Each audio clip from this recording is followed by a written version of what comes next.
प्रयागराज में बेलन नदी का तांडव देखने को मिला है। देवघाट का मुख्य पुल पूरी तरह से क्षतिग्रस्त हो गया है। पानी के भारी दबाव के चलते पुल बह रहे हैं।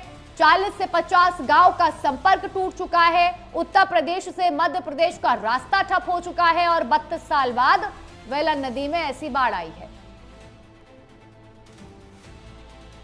प्रयागराज में लगातार बारिश और बांधों से छोड़े जा रहे पानी के चलते अब स्थिति और ज्यादा गंभीर हो गई है। कोरांव तहसील के देवघाट में बेलन नदी भी अब उफान पर आ चुकी है, जिसके चलते पुल पूरी तरीके से क्षतिग्रस्त हो रहे हैं और उनमें दरारें भी आ रही हैं। हादसों की आशंका लगातार बढ़ती जा रही है और इसी को देखते हुए प्रशासन ने पुल पर आवागमन पूरी तरह से बंद कर दिया है। वहीं बताया जा रहा है कि 1994 के बाद पहली बार ऐसी भीषण बाढ़ आई है, जिसके कारण 50 गांवों का संपर्क पूरी तरीके से टूट चुका है। तहसील मुख्यालय और मध्य प्रदेश से पूरा संपर्क कट गया है। कोरांव तहसील के देवघाट गांव में है बेलन नदी पर। ये एकाएक अचानक पानी जो है बंधे से छोड़ जाने के कारण, ये 1994 में इस तरह की बाढ़ आई थी।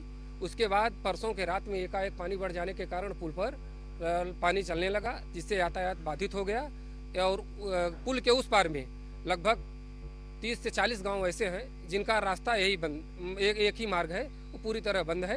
सेतु निगम के अधिकारियों द्वारा बताया गया कि पुल को पूरी तरह बंद कर दीजिए। अभी कोई आवागमन जब तक निरीक्षण नहीं हो जाएगा तब तक इस आवागमन पर कोई प्रकार का वाहन और लोगों को न जाने दिया जाए। क्या गड़बड़ी आई है पुल पर? जो बैरिंग के पास ज्वाइंट में। वहीं इस खबर पर ज्यादा जानकारी देने के लिए हमारे 3 संवाददाता अलग अलग जगह से हमारे साथ जुड़े हैं। मदन सिंह देहरादून से हमारे साथ जुड़े हुए हैं, पीयूष पांडे प्रयागराज से जुड़े हैं और प्रमोद सिंह गाजियाबाद से जुड़े हुए हैं। तो सबसे पहले मैं पीयूष पांडे आपके पास आऊंगी। प्रयागराज देखिए, जिस तरीके से बेलन नदी का जलस्तर बढ़ रहा है, उफान पर है नदी और बताया जा रहा है कि काफी सालों के बाद इस तरीके की बाढ़ आई है कि यातायात पूरी तरह से ठप हो चुका है, पुल क्षतिग्रस्त हो चुका है। जी देखिए, जिस तरह से जो देवघाट है वो कोरांव का तहसील को जोड़ता है, या पुल जो कि बेलन नदी पे बना हुआ है। बेलन नदी जो है उस पुल को पार करने के बाद आप मध्य प्रदेश की सीमा में प्रवेश कर सकते हैं। मध्य प्रदेश आने जाने का सुगम रास्ता है। इधर 40 गांव है जो कि यूपी में आते हैं। इसी पुल के सहारे उनका आना जाना होता है। लेकिन जिस तरह से पानी का जल स्तर बढ़ा है, उसे 94 के बाद पहली बार इतना जल स्तर देखने को मिला है, जिसको लेकर के पुल में दरारें आ गई है। 1 से 2 इंच के करीब पुल खसक चुका है। किसी भी समय कोई अप्रिय घटना हो सकती है, जिसको देखते हुए प्रशासन ने पुल को पूरी तरह से बंद कर दिया है। आवागमन पूरी तरह से बाधित कर दिया गया है। सेतु निगम को इसकी सूचना दी गई है। जांच अधिकारी जांच पे पहुंचे, उसकी जांच कर रहे हैं। लेकिन पानी का तांडव जिस तरह बढ़ता जा रहा है, निचले स्तर में पानी बढ़ रहा है, पुलों को धीरे धीरे क्षतिग्रस्त कर रहा है। ये वाकई में बहुत चिंता की स्थिति है। जिस तरह से अब वो जो 40 गांव है, वो 40 गांव मजबूर है, अब वो पूरी तरह से कट चुके हैं।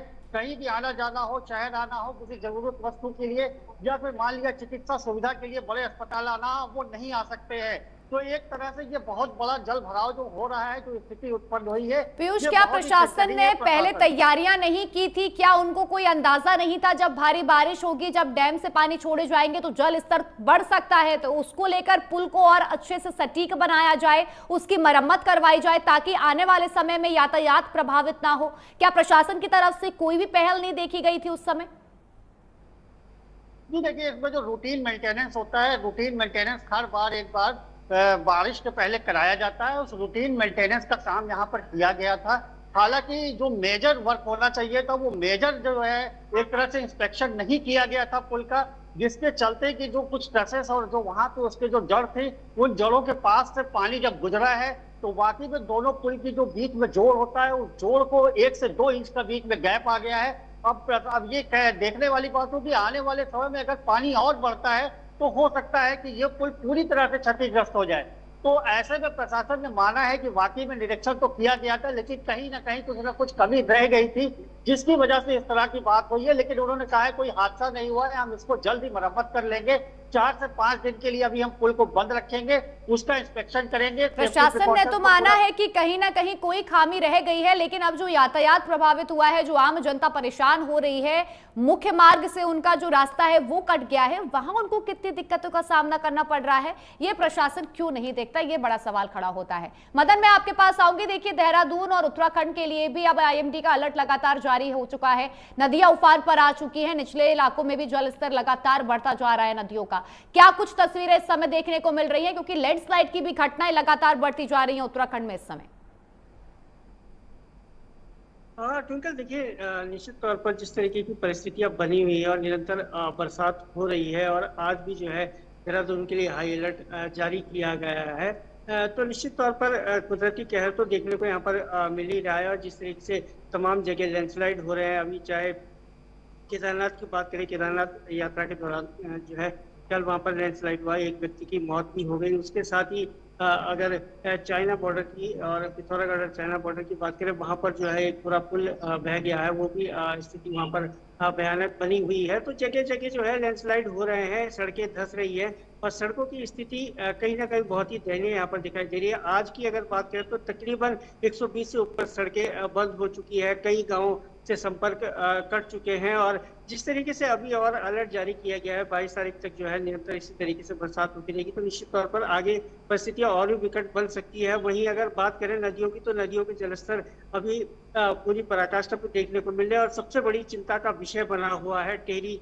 बांध, जो कि एशिया का सबसे बड़ा बांध है, और वो उसका जो जलस्तर है वो कहीं ना कहीं इस समय बढ़ा हुआ है। और अगर वहां पर कुछ दिक्कत होती है तो निश्चित तौर पर बहुत बड़ी दिक्कत सामने आ सकती है उत्तराखंड के लिए। तो इस समय जो परिस्थितियां हैं कहीं ना कहीं दयनीय बनी हुई है। लेकिन अगर शासन प्रशासन की अगर मैं बात करूं तो प्रत्येक वर्ष दावे किए जाते हैं, वादे किए जाते हैं, सड़कों को गड्ढा मुक्त कराया जाएगा या जो तमाम सड़कें हैं उनको ठीक किया जाएगा, लेकिन परिस्थितियां टिंकल कहीं ना कहीं जस के तस दिखाई दे रही है। क्योंकि जिस तरीके की तस्वीरें सामने आ रही है और अभी हमने प्राथमिकता से उसको दिखाया भी, ताकि राजधानी देहरादून की सड़कों के क्या हाल है। गड्ढे इतने बने हुए हैं कि तमाम जगह जो है एक्सीडेंट हो रहे हैं, लेकिन शासन सिर्फ दावे और वादे कर रहा है। और अभी जो है डेट और आगे बढ़ा दी गई है कि अक्टूबर तक जो है सड़कों को गड्ढा मुक्त किया जाएगा। तो ये प्रत्येक वर्ष दावे होते हैं, लेकिन जो परिस्थितियां हैं वो जस के तस बनी हुई। बिल्कुल मदन, जो परिस्थितियां हैं वो जस के तस बनी हुई हैं और हर साल मॉनसून में जो तस्वीरें सामने आती हैं, इस साल भी वही तस्वीरें सामने आ रही हैं। प्रमोद, देखिए जिस तरीके से बड़ा बजट तैयार किया जाता है कि जब मॉनसून आएगा तो सड़कों की मरम्मत करवाई जाएगी, नालों की साफ सफाई की जाएगी और ड्रेनेज सिस्टम को एक्टिव किया जाएगा ताकि जल भराव ना हो, लेकिन अरबों खरबों का जो बजट होता है वो सिर्फ पेपर तक ही सीमित रह जाता है। जमीनी स्तर पर उसका कहीं कोई भी इस्तेमाल नजर नहीं आता है, चाहे वो पहाड़ी राज्य हो चाहे वो मैदानी राज्य। हर तरफ की तस्वीरें बिल्कुल सेम है, एक ही समान है।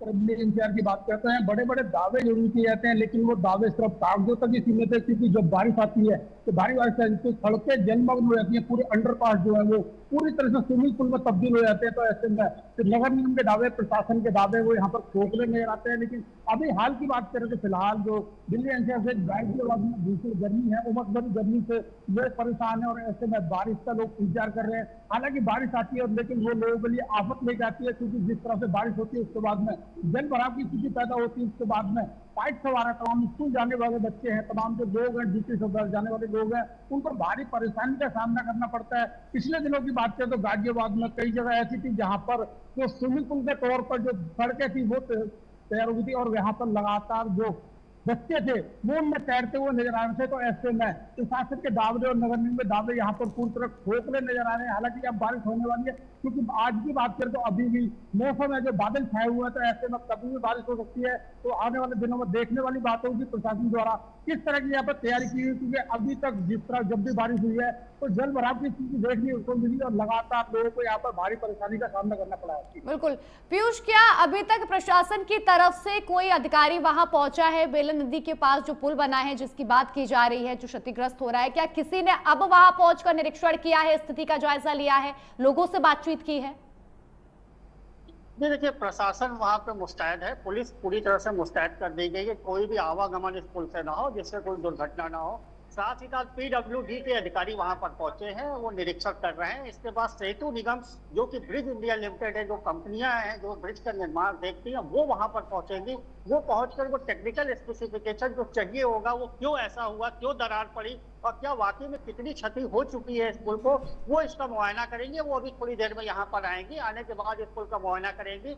उसके बाद ये पता लग पाएगा कितना समय लगेगा और वो जो 40 गांव अभी भी मेन धरा से दूर है, उनको कितना समय लगेगा वापस आने में। क्योंकि आपको बताएं, किसी को नौकरी पे जाना है, किसी को दवाइयों के लिए जाना है, किसी को किसी काम से जाना है। अभी सभी उस एक तरह से बंधक बन के वो 40 गांव रह गए हैं। वो सब भी बड़ी बेसब्री से इंतजार कर रहे हैं कि कब अधिकारी आएंगे और आकर निरीक्षण करेंगे और एक समय सीमा निर्धारित करेंगे कितने समय के बाद उनको इधर से वो 40 गाँव जो है मेन जो शहर है उसमें आने की अनुमति मिलेगी। जी बिल्कुल बिल्कुल, जिस तरीके से लगातार प्रशासन अब अलर्ट मोड पर नजर आ रही है, लगातार प्रशासन की मुस्तैदी देखने को मिल रही है और लोगों से भी अपील की जा रही है कि अभी आप यहां से आवागमन ना करें, आप अपना जो रास्ता है वो थोड़ा सा चेंज करें। मदन, जिस तरीके से प्रशासन भी अब देहरादून में एक्टिव नजर आ रहा है, लगातार जो निचले इलाके में लोग रह रहे थे उनको सेफ जगह पे शिफ्ट किया जा रहा है, रैन बसेरों में शिफ्ट किया जा रहा है। और हमने ये तस्वीरें भी देखी है कि उत्तराखंड में कई ऐसे पुल थे जो बह गए हैं, तेज बहाव में बह गए हैं। तो क्या उन पुलों की भी मुरम्मत सही से नहीं करवाई गई थी, या फिर प्रशासन ने उनका कोई निरीक्षण नहीं किया था, या तैयारियां पूरी नहीं थी?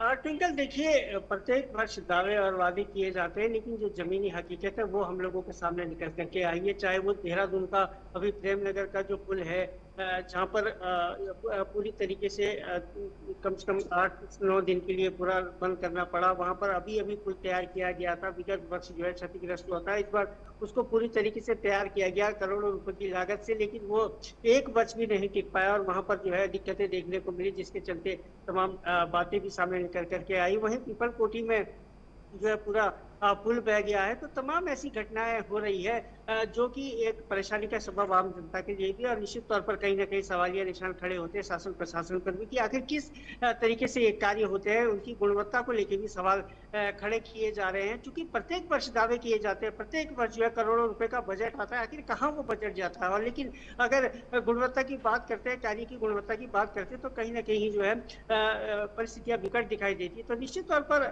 सवाल खड़े हो रहे हैं और जिस तरीके की परिस्थितियां बनी हुई है और अब बरसात अभी और होनी है और अलर्ट जारी किए जा रहे हैं निरंतर, और जगह जगह जो सड़कें धंस रही है, पुल गिर रहे हैं, तो कहीं ना कहीं सोचना पड़ेगा सरकार को, क्योंकि जिस तरीके की जो तैयारियां है वो कहीं ना कहीं कम दिखाई। अब सरकार को जो अपना प्लान है उसको थोड़ा और चेंज करना पड़ेगा, थोड़ा और सटीक करना पड़ेगा, ताकि अब जो ये समस्याएं आ रही हैं शायद आने वाले समय में ये समस्याएं आम जनता को ना देखनी पड़े। उसके लिए जो काम कागजों पर हो रहा है वो शायद अब उनको जमीनी स्तर पर करना पड़ेगा।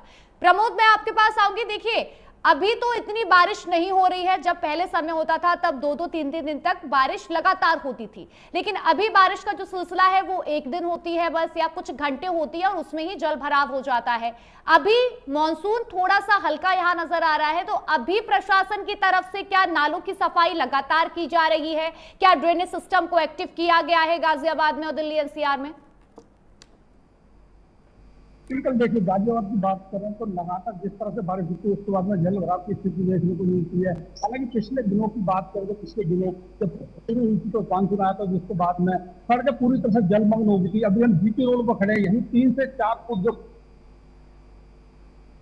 उनमें दूर से निकल जा रही थी, तो ऐसे में लोगों को भारी परेशानी का सामना करना पड़ता है। यानी हालांकि जो कांवड़ यात्रा है, कांवड़ यात्रा के दौरान तमाम जो अधिकारी हैं, प्रशासनिक अधिकारी से लेकर नगर निगम अधिकारी सड़कों पर थे, और उसके बाद में जब बारिश हुई थी तो यहाँ पर जो स्थिति है सुकून वाली देखने को मिली थी, क्योंकि सड़कों पर जल भराव की स्थिति काफी कम हुई थी। तो ऐसे में प्रशासनिक अधिकारियों द्वारा सड़कों पर तरह काम किया गया था। हालांकि अब बारिश होने हैं और अब ऐसे में जब बारिश होगी तो किस तरह की तस्वीरें निकल के सामने आएंगी वो देखने वाली बात होगी कि लगातार कांवड़ यात्रा के दौरान प्रशासनिक अधिकारी से नगर निगम के अधिकारी सड़कों पर मौजूद थे।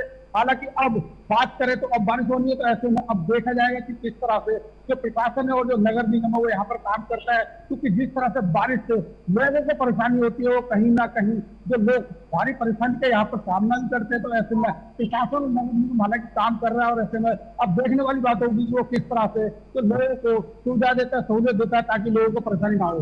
बिल्कुल प्रमोद, लगातार आईएमडी की तरफ से भी अलर्ट जारी किया गया है पहाड़ी राज्यों के लिए भी, मैदानी राज्यों के लिए भी, कि आने वाले कुछ दिनों में और तेज बारिश हो सकती है, इसलिए सावधान रहे, सतर्क रहे। अब देखना होगा कि प्रशासन ने अब इस बीच क्या कुछ तैयारियां की हैं और किस तरीके से पूरी स्थिति को नियंत्रित करने की कोशिश की। आप सभी का बहुत बहुत शुक्रिया हमारे साथ जुड़ने के लिए, तमाम जानकारी देने के लिए। फिलहाल वक्त छोटे से ब्रेक का। खबर